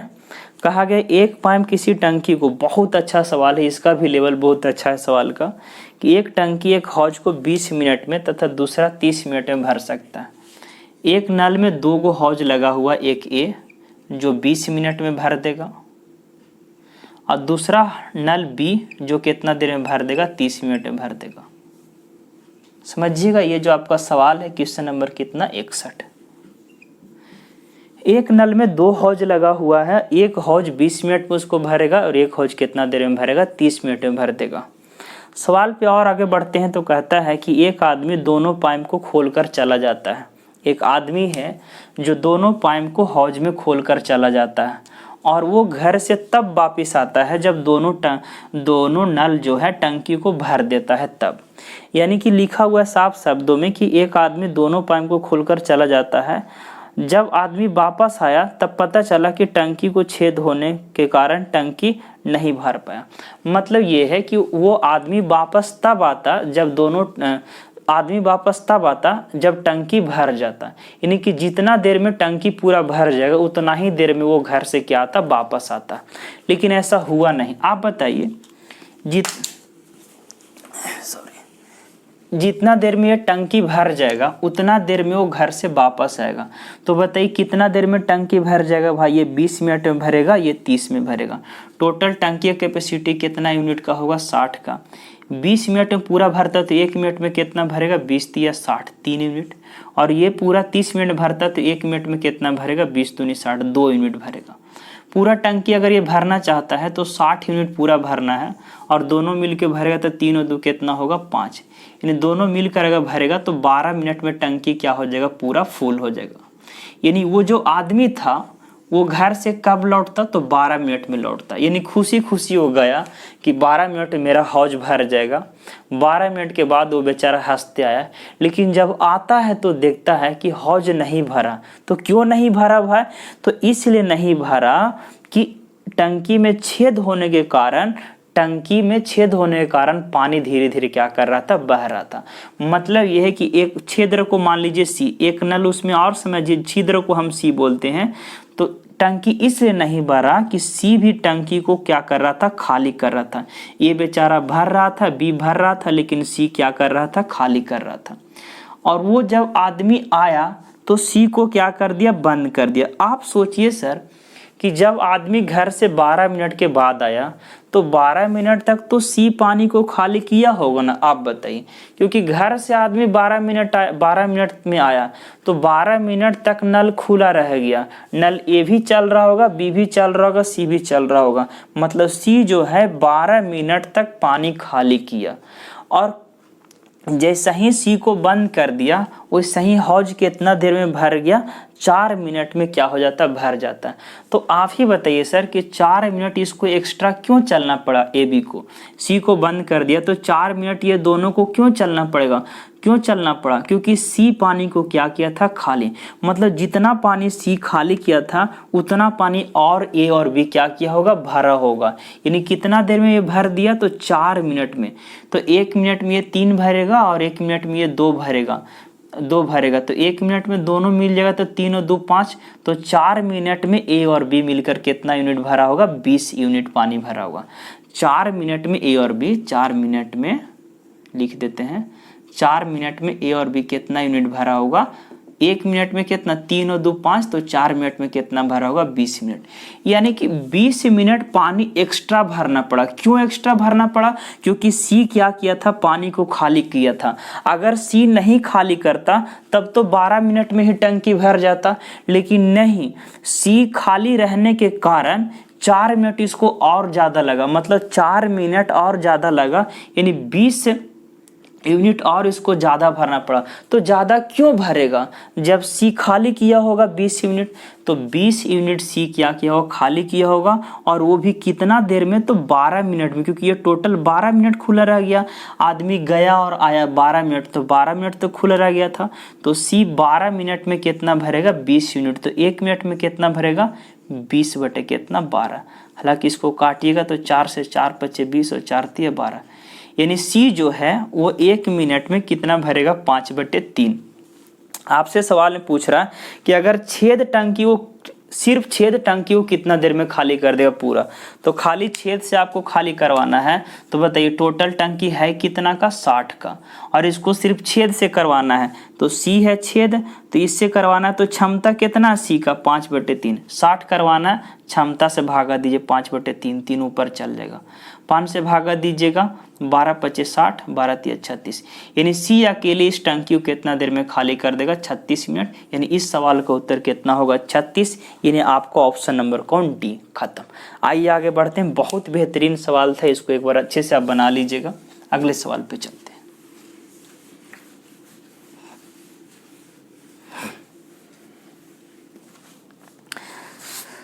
क्वेश्चन नंबर 62 है। 62 नंबर सवाल इस प्रकार से लिखा गया, कहता है एक व्यापारी अपने वस्तु को अंकित मूल्य पर 10% का बट्टा देता है और एक वस्तु का क्रय मूल्य 1080 रुपया है। सीपी आपको दिया गया है 1080 और वो अंकित मूल्य पर 10% का बट्टा देता है। आप बताइए सर, जब भी लाभ और हानि का जो गणना किया जाता है वो हमेशा CPP किया जाता है। इस चीज़ को आप ध्यान में रखिए। यानी कि आपको लाभ होगा कि हानि होगा वो कहाँ से पता चलता है, तो क्रय मूल्य से पता चलता है कि आप वस्तु को कितना रुपया में खरीदे हैं, कितना ज़्यादा में बेचेगा और कितना कम में बेचे, वहाँ से लाभ और हानि का गणना होता है।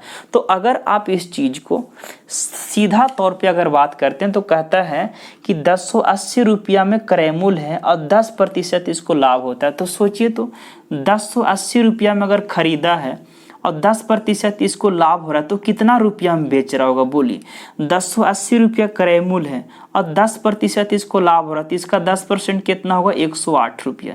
यानी 108 रुपया लाभ हो रहा है तो कितना रुपया में बेच रहा होगा, 1080 रुपया में खरीदा, 10% लाभ हो रहा है, मतलब जितना भी क्रय मूल्य है उसका 10% लाभ हो रहा है। तो क्रय मूल्य का 10% कितना होगा, 108। आप देख लीजिए एक अंक के बाद डेसिमल बैठाइएगा 10% आ जाता है। तो क्रय मूल्य का 10% 108 रुपया लाभ हुआ तो कितना में बेचेगा, यानी कि 1100 कितना में बेच देगा, 1100 कितना में बेचेगा, 108 अगर जोड़ते हैं तो 1188 रुपया में क्या किया, बेच दिया। ये आपका सेलिंग प्राइस हुआ। और ये भी बोल रहा है कि बेचता कैसे है, तो अंकित मूल्य पर 10% बट्टा देकर। मतलब ये हुआ कि अंकित मूल्य अगर अपने आप में 100% होगा तो यहाँ से 10% बट्टा देकर बेच रहा होगा। 10% बट्टा देकर मतलब कितना में बेच रहा होगा, 90 में। तो आप यहाँ पर देखिए ये CP नहीं होगा, SP होगा, बेच रहा है ना सेलिंग प्राइस। तो अंकित मूल्य अगर अपने आप में 100 होगा और 10% बट्टा देकर कितना में बेच रहा होगा, 90 में। सवाल में बोला है कि 1100 कितना में बेचा, 88 में। और ये क्योंकि सवाल में तो सीधा सीधी बोला है कि 10% बट्टा देने के बाद कितना में बेचता है, 90 में। और यहाँ पर हम सवाल में निकाल के लेकर आए हैं कि कितना रुपया में उस वस्तु को बेच रहा है, 1188 में। तो यहाँ पर दिया कि 1188 में बेचा और यहाँ पर आप देख रहे हैं कितना में बेचा, 90 रुपया में बेचा। यानी कि जो भी रियल वैल्यू रहता है उसको ऊपर लिखते हैं, जो इमेजिनरी रहता है नीचे लिखते हैं। तो 1188 रुपया में ये नियत वैल्यू 1188 में बेचा और हम लोग कहें कितना में बेचा, 90 में बेचा। अगर इसको लाना अंकित मूल्य तो कितना यूनिट का मान लाना, 100 का, यानी कि 100 से गुना। अगर इसको 0 से 0 काटिएगा और 9 से काटिएगा तो 9 एकम 9 हो जाएगा, 2 पर 8 28, 9 3 27 और 9 2 18। यानी इस सवाल का जो उत्तर बनेगा 1320। खत्म। आइए अगले सवाल पे बढ़ते हैं बाबू। और अगला सवाल है आपको कितना, 63।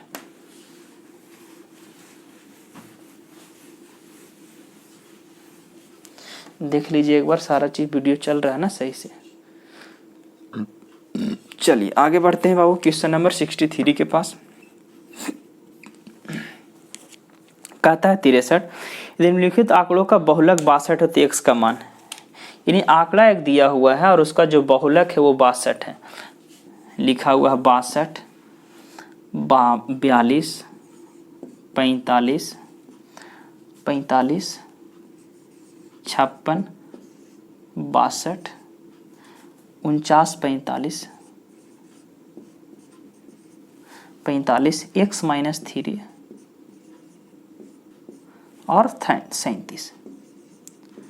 इसमें बोला है कि बहुलक 62 है। जो बहुलक दिया गया वो 62 ऑलरेडी पहले दिया गया। बहुलक को हम लोग बोलते हैं बहु मोड दिया हुआ कितना, 62।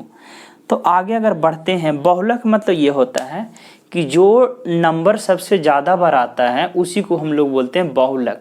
बहु मतलब बहुत और लक मतलब जिसको ज़्यादा बार लक साथ देता है, मतलब उसी को हम लोग बहुलक कहते हैं। तो जिस बहुलक मतलब ये हुआ कि जिसका सबसे ज़्यादा बार आएगा वही क्या कहलाता है, बहुलक कहलाता है। तो यहाँ पर आप देख पा रहे होंगे कि 62 अगर बहुलक है तो 62 सबसे ज़्यादा बार आया होगा। यहाँ भी 62 रहा होगा, ये भी 62 है, यहाँ पर भी 62 है, यहाँ पर भी 62 है।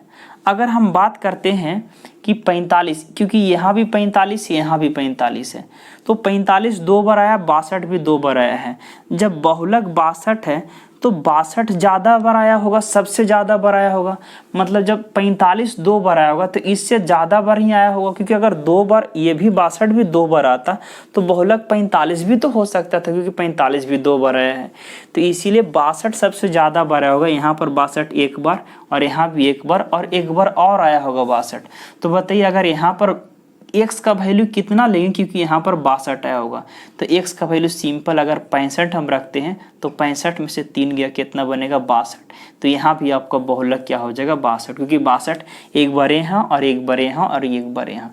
तो x का वैल्यू पूछा है कि x का वैल्यू कितना रखिए, तो x का वैल्यू कितना 65, यानी इस सवाल का जो उत्तर होगा 65 होगा। आइए आगे बढ़ते हैं बाबू।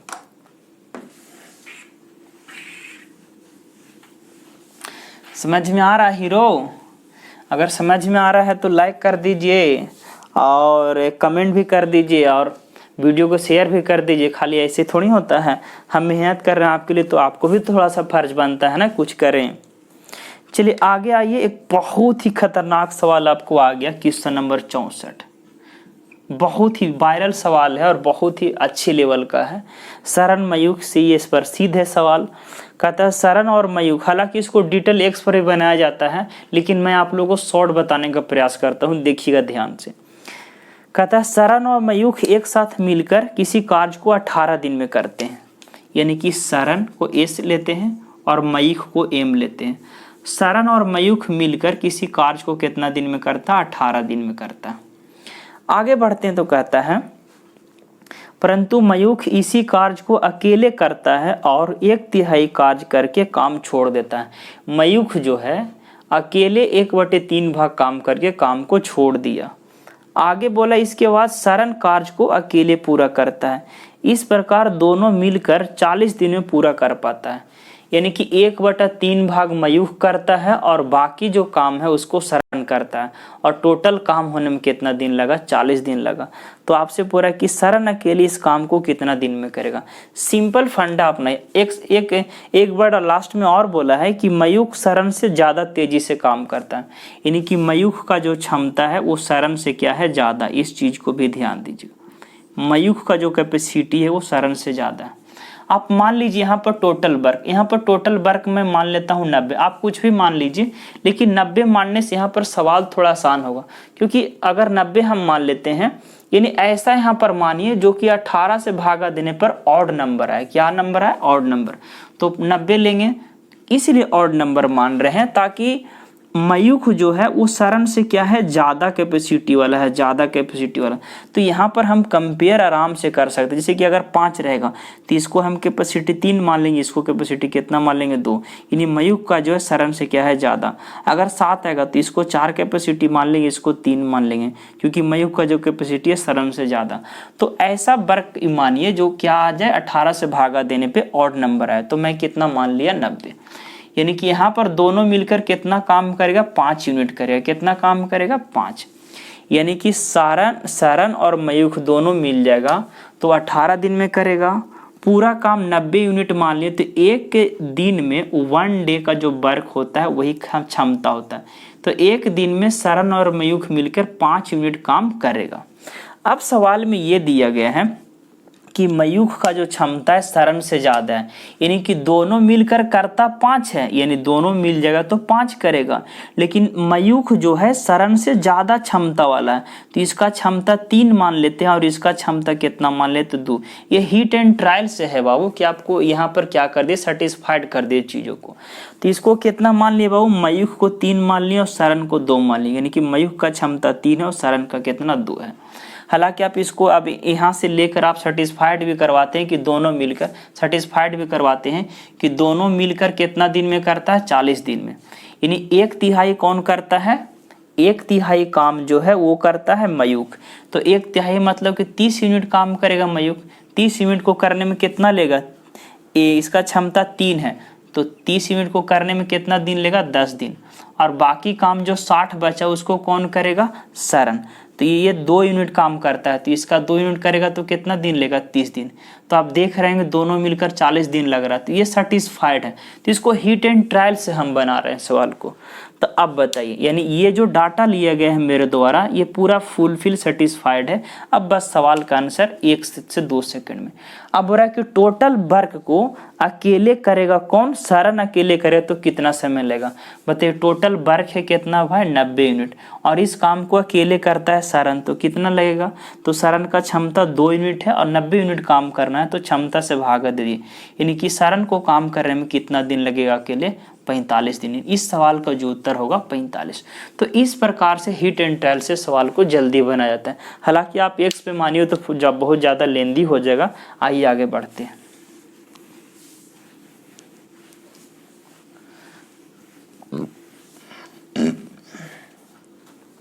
चलिए क्वेश्चन नंबर 65, ये 65 नंबर को देखिएगा। कहता एक थैला में 1 रुपया 50 पैसा और 25 पैसा के सिक्के हैं। एक थैला है जिसमें 1 रुपया 50 पैसा और 25 पैसा के सिक्का है और सिक्के के संख्या का अनुपात दिया हुआ। वो सबसे मजेदार चीज ये है, संख्या का अनुपात दिया हुआ। कितना अनुपात है? तो 5:9 कितना? 25। और आपसे बोला है कि थैला में जो कुल धन है वो 1008 रुपया। तो ये थैला में कुल धन 1008 रुपया है। तो हम लोग भी यहाँ से क्या करेंगे बाबू कि थैला में कुल धन कितना।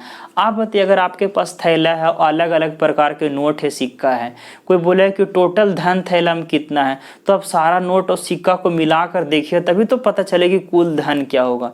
तो मैं भी यहाँ पर वही काम कर रहा हूँ कि जब 1 रुपया वाला 1 रुपया वाला 5 सिक्का है तो 1 रुपया से कितना धन बन रहा होगा? 5 रुपया। यहाँ पर बताइए 50 पैसा वाला 9 सिक्का है, तो 50 पैसा वाला 9 सिक्का है तो टोटल कितना पैसा बनेगा? एक सिक्का में 50 पैसा, तो 9 सिक्का में 9 पचे 45, 450 पैसा, मतलब 4 रुपया 50 पैसा। यानी कि 50 पैसा वाला सिक्का से बना 4 रुपया 50 पैसा। अब बोलिए 25 पैसा वाला सिक्का कैगो है? टोटल 25 गो है। तो 25 पैसा वाला टोटल 25 गो है, तो टोटल कितना पैसा होगा? तो 25 गुने 25 मतलब 625 पैसा। और 625 पैसा को हम बोलेंगे 6 रुपया कितना? 25 पैसा। हम रुपया में इसलिए ले रहे हैं ताकि थैला में कुल जो धन है ये रुपया में दिया हुआ। अब बताइए थैला में टोटल धन कितना है, तो जोड़ देंगे। यानी 1 रुपया वाला से बना 5 रुपया, इससे बना 4.5 रुपया, और 25 पैसा वाला से बना 6 रुपया 25 पैसा। तो टोटल थैला में धन कितना हो जाएगा? तो 5 रुपया 4 रुपया कितना? 9 रुपया। 9 रुपया और 6 रुपया 15 रुपया। 15 रुपया और 50 पैसा 25 पैसा 75 पैसा। यानी कि थैला में जो कुल धन है वो 15 रुपया कितना? 75 पैसा। और 15 रुपया 75 पैसा का मान कितना दे? 1008। तो 1 का मान यहाँ से आ जाएगा 1008 बटा 15 रुपया 75 पैसा। आपसे पूछा क्या है भाई? तो आपसे पूछा कि आप बता दीजिए कि 25 पैसे के सिक्के की संख्या कितना। तो 25 पैसा का सिक्के की संख्या कितना? 25। यानी 25 पैसा का सिक्के की संख्या लाने के लिए कितना से गुना करेंगे? 25 से। ये डेसिमल है तो ये ऊपर चला जाएगा, हट जाएगा 0।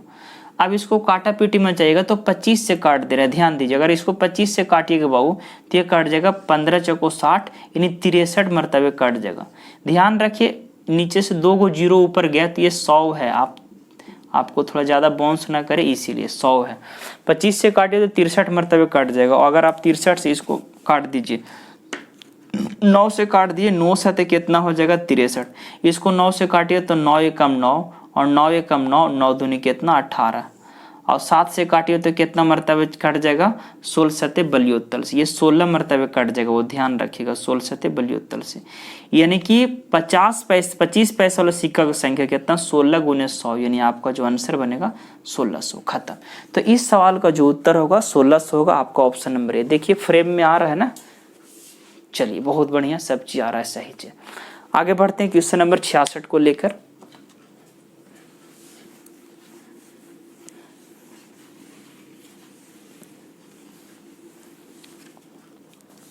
छियासठ में क्या है भाई? देखिए कहता है कि 8 व्यक्तियों की एक समिति में, ये भी एवरेज का है जो कि पिछले क्लास में मैं इस चीज को बताया हूँ।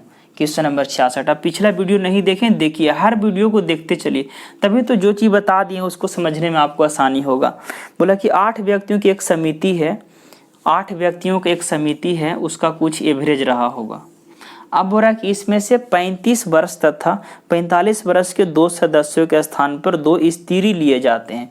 मतलब इसके 2 गो सदस्य चला जाता है, इसमें से 2 गो सदस्य क्या हो जाता है? चला जाता है। एक कितना वाला जाता है भाई? एक 35 वाला जाता है और एक 45 वाला। 2 से 10 चला जाता है, एक 35 वाला और एक 45 वाला, और इसके स्थान पर 2 गो स्त्री को एंट्री किया जाता है, 2 गो स्त्री को। ये स्त्री कितना रुपया लेकर आती है हमें पता नहीं है, इसको रुपया पर बना दीजिए, कोई दिक्कत नहीं। हम पिछले क्लास में ये भी समझाए थे बाबू कि अगर 8 सदस्यों के यहाँ पर कुछ औसत रहा होगा, मान लेते हैं औसत कुछ भी 10 है, तो अगर ये 10-10 रुपये लेकर जाएगा और ये भी 10-10 रुपये लेकर आएगा तो औसत में कोई चेंजिंग नहीं होता है। लेकिन होता क्या है बाबू कि ये दोनों मिलकर कितना पैसा लेकर गया, 45 और 35 कितना, 80 रुपया, 80 रुपये लेकर जाता है। अगर 80 रुपये लेकर ये गया, 80 रुपया लेकर गया और ये 80 रुपया लेकर आता तो औसत में कोई चेंजिंग नहीं होता, इस चीज़ को समझिएगा। 80 रुपया लेकर गया और अगर ये दोनों 80 रुपया मिलकर लेकर आता तो औसत में कोई चेंजिंग नहीं होता। लेकिन जब ये आता है बाबू तो औसत कितना से कम जाता है, औसत 2 से वृद्धि हो जाता है, औसत 2 से क्या होता है, वृद्धि होता है। तो आप ही बताइए कि अगर ये 80 रुपये लेकर आता तो औसत में तो कोई चेंजिंग नहीं होता, क्योंकि ये बेचारा दोनों 80 रुपये लेकर गया है और ये भी दोनों 80 रुपये लेकर आती तो औसत में कोई चेंजिंग नहीं होता। लेकिन जब ये दोनों स्त्री आती है तो औसत में 2 बढ़ जाता है, और औसत में 2 बढ़ने का मतलब हर आदमी के हिस्सा में 2-2 बढ़ना, औसत में 2 बढ़ने का मतलब हर आदमी के हिस्सा में 2-2 बढ़ना। तो बताइए हर आदमी के हिस्सा में 2-2 रुपये बढ़ेगा तो टोटल 8 आदमी है, तो 8 आदमी के हिस्सा में 2-2 बढ़ेगा तो 8 दूनी 16, मतलब 80 रुपये तो लाया ही लाया, लेकिन 16 रुपया और ज़्यादा लेकर आया, मतलब टोटल कितना मिलके लेकर आया, 96। यानी ये जो दोनों स्त्री है वो कितना लेकर आया, 96। तो आपसे पूछा है कि जो स्त्री का जो आयु है वो औसत आयु क्या होगा, तो दोनों स्त्री का आयु कितना है, 96, और औसत लाने के लिए योग बटा संख्या 2 गो स्त्री है तो औसत जो होगा 48। यानी इस सवाल का जो उत्तर होगा 48, आपका ऑप्शन नंबर कौन हो जाएगा, बी। आइए 67 नंबर सवाल पे चलते हैं, और 67 नंबर आपका एज से लिया गया। आइए देखते हैं 66 के बाद 67।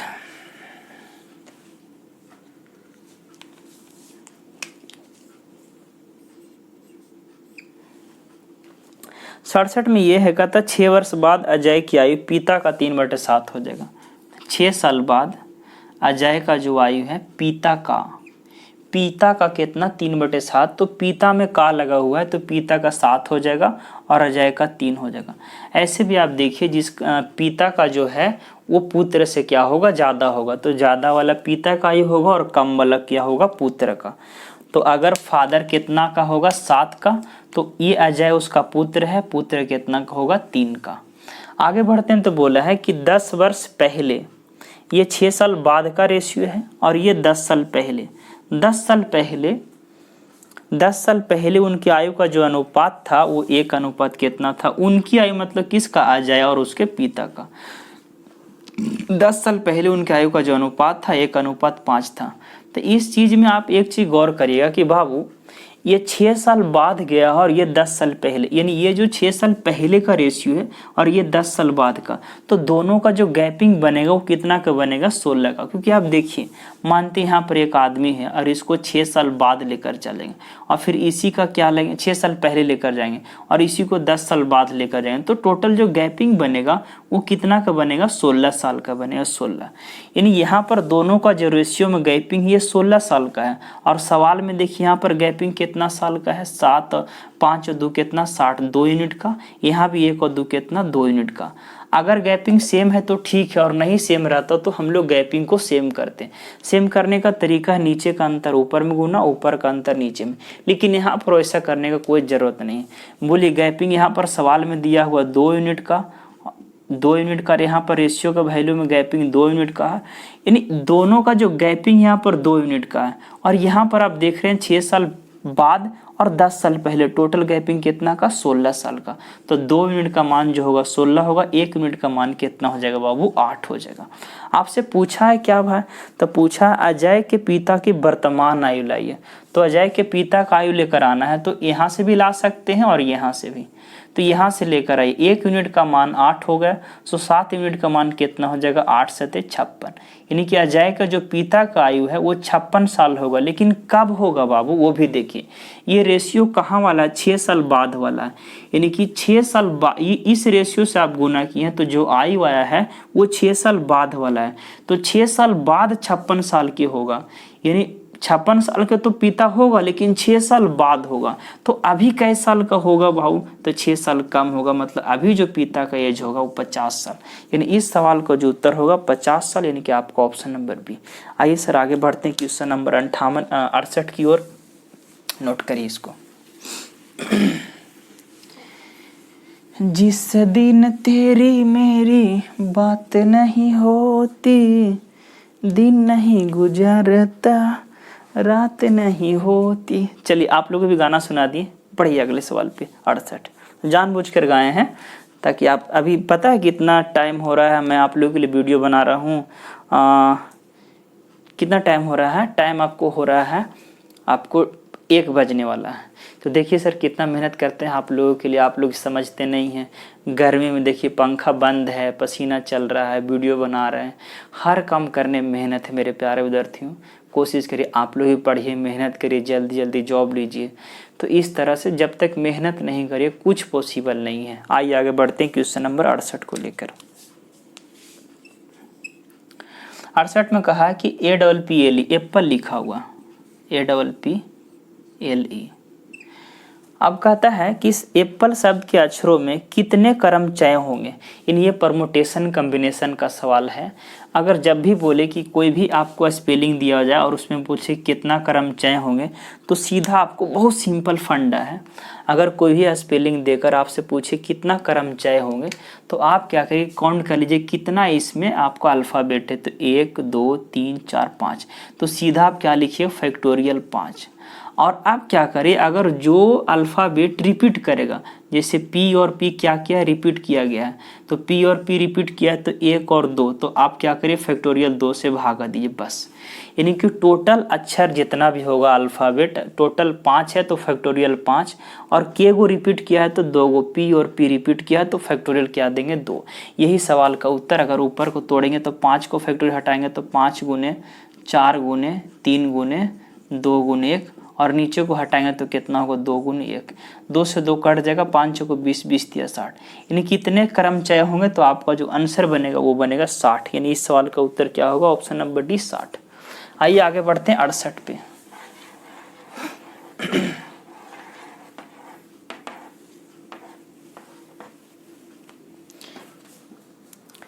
चलिए क्वेश्चन नंबर 69 को देखते हैं। कहा गया है त्रिज्या के एक अर्धगोले, कितना है, त्रिज्या r के एक अर्धगोले में से अधिकतम आयतन का एक गोला काटा गया है। इस अर्धगोले तथा उस गोले का आयतन का अनुपात क्या होगा। बहुत अच्छा सवाल है, ध्यान दीजिएगा। कहता है कि त्रिज्या r के एक अर्धगोला है बाबू, जिसका रेडियस आपका दिया हुआ कितना, r दिया हुआ, इसका रेडियस कितना दिया हुआ, r दिया हुआ, और इस अर्धगोला में से एक गोला काटा गया है। इस अर्धगोला में से एक गोला काटा गया है, तो अर्धगोला तथा गोला का आयतन का अनुपात पूछा। आप बताइए इस अर्धगोला का आयतन कितना होगा, तो अर्धगोला का आयतन होगा 2/3 पाई r3, 2/3 पाई r3। ये तो इस अर्धगोला का आयतन हो गया। और अब इसमें से क्या किया गया, एक गोला को काटा गया, एक गोला को। तो आप बताइए इसमें मैक्सिमम गोला को कितना काटिएगा, मैक्सिमम गोला को कितना काटिएगा, यानी कि जितना रेडियस है उतना आपको क्या लेना पड़ेगा, व्यास। यानी यही इसी पर से न काटिएगा। अगर यहाँ से आपको गोला काटा जाएगा तो आप इसमें से कितना बड़ा गोला काटिएगा, जितना इसका क्या है रेडियस है उतना ही बड़ा इसका क्या होगा, व्यास के बराबर गोला आप काटिएगा। यानी इस गोला को जो व्यास आपको लेना पड़ेगा वो कितना लेना पड़ेगा, डायमीटर r लेना पड़ेगा। तो जब डायमीटर r हो जाएगा तो इसका त्रिज्या क्या हो जाएगा भाई, त्रिज्या कितना होगा, r/2। यानी जो भी आप गोला काटिएगा उसका त्रिज्या कितना होगा, r/2।